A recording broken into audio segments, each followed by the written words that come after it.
Nigel Farage drops bombshell on Keir Starmer's secret deal with France. Yesterday, of course, Nigel Farage, the leader of Reform, set out a 5-year plan to detain and deport all migrants who arrive in the UK without permission and suggested 600,000 people could be sent back over the next 5 years.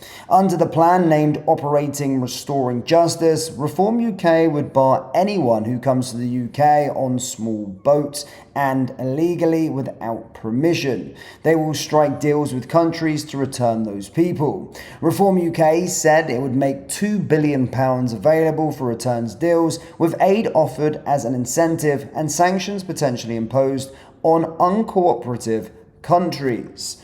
Now, Nigel Farage had stated that, described illegal immigration as a scourge on the UK. The only way we'll stop the boats is by detaining and deporting absolutely anyone who comes via that route. And if we do that, the boats will stop coming days because there will be no incentive, he added. However, while speaking about this, of course, he did drop a bombshell with regard to Keir Starmer. That does make a lot of sense. And in fact, as I'm just recording this video, the Prime Minister's spokesperson essentially said that they would be willing to cooperate with countries like Afghanistan, just hours after Nigel Farage set out his plan to detain and deport. So we can see that maybe Keir Starmer is potentially copying some homework, or at least just going where popularity is, where the British people want. But have a little listen to what Nigel Farage said with regard to Keir Starmer and Macron and France and the whole small boat crisis. Have a watch. You don't dare! Yes, you have a knife. You don't dare fucking 12.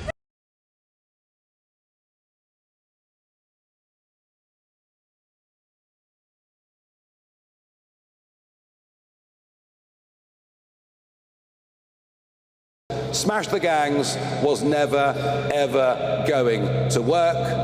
And even as we speak, smash the gangs was never, ever going to work.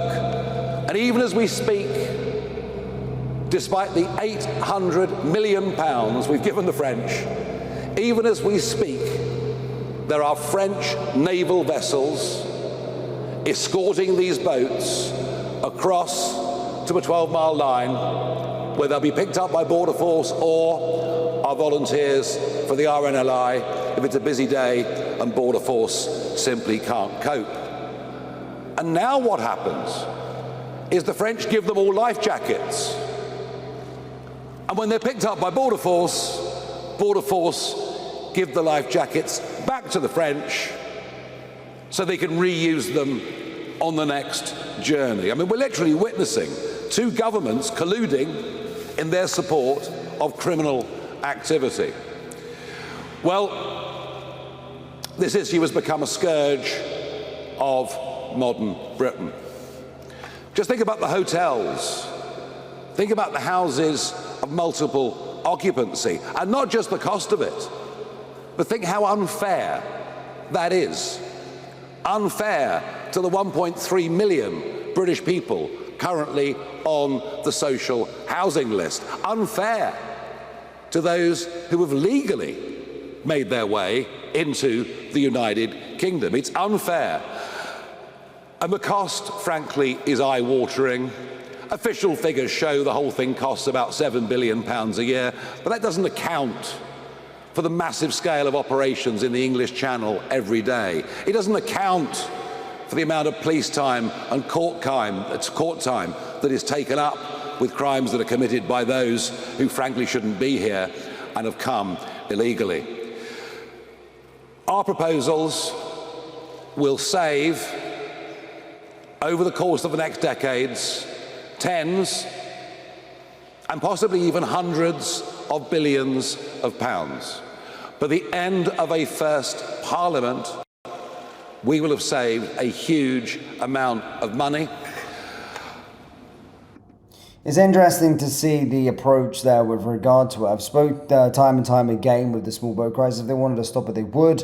But yeah, there's a lot of fishy things with regard to the dinghies that we've seen over the last few weeks, but also, as you can see there, the lifeboats and the whole thing. The Labour government almost feel like they're just allowing the invasion to happen, just allowing the boats to come in. It really all does stink. So what Nigel Farage says there, I really do get behind. But the question is Nigel Farage the man to facilitate mass deportations? Well, I'll let you guys decide. Let me know down there in the comment section below. In other news, 7 out of 10 Britons believe Sir Keir Starmer is handling migration badly, according to recent polling. A YouGov poll for The Times uncovered that 71% of voters say the Prime Minister is handling the issue of asylum seeker hotels poorly, with a majority of 56% of Labour voters saying the same. It comes amid growing pressure from key Labour figures and ministers to take a tougher approach on small boat crossings as public concern continues to rise. The Bombshell new poll also found that almost 4 in 10 voters believe that immigration and asylum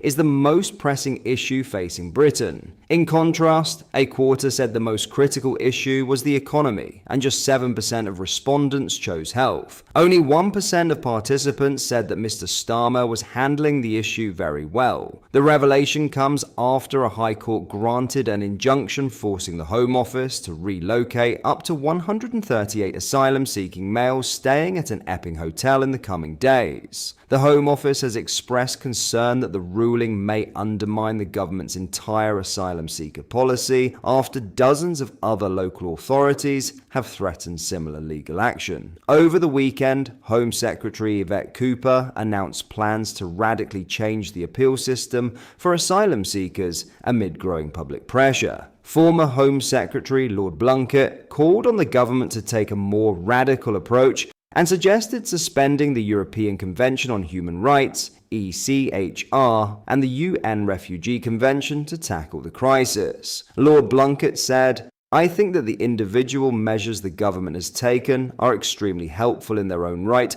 but don't add up either to a comprehensive answer or an understandable narrative. At the moment, the issue is so toxic and beginning to get out of the government's grip to the point it is very hard to bring it back. A further package of actions is absolutely vital to start controlling both the public narrative and the delivery. If this slips out of our hands, it's incredibly difficult to pull it back. Once people have got it in their heads that the government haven't a grip and that this is an intractable problem, they will turn on you." The YouGov poll also showed that voters believe Reform is the party best positioned to handle the issue of immigration and asylum. Some 31% answered Reform, 27% picked the don't know option, 18% said none, and just 9% believe that Labour is the best party to handle the issue. Earlier this year, Ms. Cooper gave the green light for a review on Article 8 of the ECHR after fears emerged that it is being exploited by migrants to block deportations. On Tuesday, Reform leader Nigel Farage announced plans for the mass deportation of hundreds of thousands of illegal migrants should they win the next election. Mr. Farage pledged to arrest small boat migrants upon their arrival on British shores, house them on disused military bases, and deport within 30 days. Reform also indicated it would seek return deals with countries such as Eritrea and Afghanistan, despite human rights record concerns. The polling figures underline the depth of public unease over migration and the mounting political pressure facing Sir Keir Starmer, with even Labour supporters voicing frustration, critics from inside and outside the party urging radical change, and Reform gaining ground on the issue. The Prime Minister finds himself in an increasingly precarious position. How his government responds in the coming months may prove decisive not only for its asylum policy, but also for its wider credibility with the electorate. What are your thoughts on what we discussed in today's video? Let me know down in the comments section below. If you've not yet already, make sure you do drop a like on this video and subscribe to the channel for more British content. Thank you, take care, goodbye.